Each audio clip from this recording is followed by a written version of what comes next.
स्वागत है एक बार फिर से आपका। और अब आखिरी के दो स्टॉक्स जहां पे पीएनबी और बॉब बैंक ऑफ बड़ौदा, यहां पे मेरी सेल कॉल है इसलिए क्योंकि एक बहुत महत्वपूर्ण फैसला मोरेटोरियम पे आज आना है।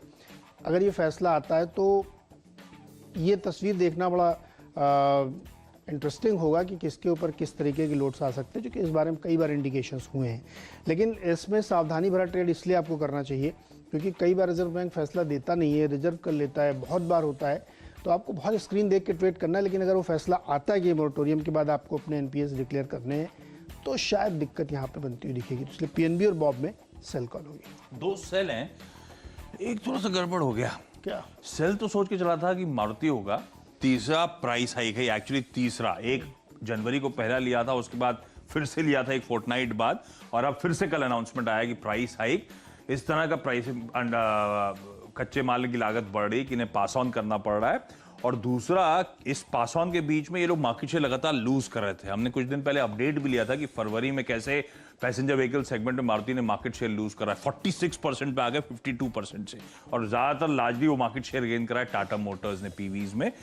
तो अब गड़बड़ इसलिए हो गई क्योंकि आज मंगलवार था, मारुति का दिन था, तो थोड़ा सा देख के चलेंगे अपन। अंडर करंट स्ट्रॉन्ग है स्टॉक को लेकर, लेकिन फिर भी लग रहा है शायद बेचने के मौके होंगे। खबर मुश्किल हो रहा है मारुति के लिए। 69-60 के टारगेट्स। और दूसरा, मदरसन सुमी ये वीकनेस दिखा रहा है। मैंने कल टाटा मोटर्स भी बेचने की बात करी थी, आज मैं मदरसन सुमी की तरफ मूव कर रहा हूं क्योंकि यूरोप में जो कोविड की थर्ड वेव आई है बड़ी स्ट्रांग और बड़ी पोटेंट है, और उनका रिपरकशंस आपने इन स्टॉक्स में थोड़ा सा मूड बिगड़ता हुआ देखा। अच्छी तेजी के बाद सब में थोड़ी सी प्रॉफिट टेकिंग आ रही है। मुझे लगता है मदरसन सुमी, अच्छा कल भी दबाव में था मदरसन सुमी, मुझे लगता है आज भी शायद थोड़ा सा प्रेशर एग्रेवेट हो। 201 तक के टारगेट्स के लिए अप्रोच करें। नीरज जी, लार्जली खरीदारी, 2 सेल कॉल, क्या पसंद आ रहा है?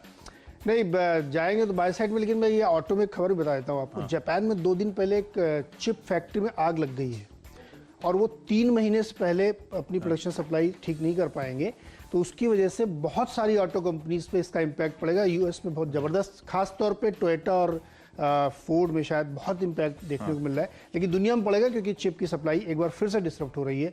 तो बहुत सारी कंपनियों के लिए, खासकर मदरसन सुमी वगैरह के लिए काफ़ी दिक्कत हो सकती है। लेकिन कैप्टन चॉइस मेरा होगा यहाँ पे जुबिलेंट फूड वर्क्स। देखिए, गर्मी में एक काम और होता है, आदमी जो है ना काम करना नहीं चाहता, इतनी गर्मी होती, घर से नहीं निकलता, फ़ोन पे ऑर्डर होता है तो पिज्ज़ा, उसके साथ वरुण बेवरेजेस या जुबिलेंट के साथ यूबीएल, दोनों का कॉम्बो बहुत सही बैठता है। तो मुझे लगता है जुबिलेंट फूड वर्क्स डेफिनेटली खरीदारी करनी चाहिए। मेरी टीम देख बताइए क्या पसंद है। तो कॉम्बो सही बैठता है तो यूनाइटेड ब्रेवरीज लेंगे। यूनाइटेड वैसे बेहतरीन पेडिग्री की कंपनी, अच्छा मोमेंटम, और बीच में लूज आउट हुआ था, 1500 का स्टॉक 1000 हुआ था, अब वापस मोमेंटम रीगेन कर रहा है। तो यूनाइटेड ब्रेवरीज को डाप रखेगा। बाकी सीजनैलिटी एट प्ले तो रहती है इसके स्टॉक के साथ इस समय, लेकिन अच्छे अट्रैक्टिव लेवल्स पर है, इवेंचुअली अच्छी तेजी दिखाएगा, इसीलिए खरीदारी करने का कॉल एकदम सटीक है।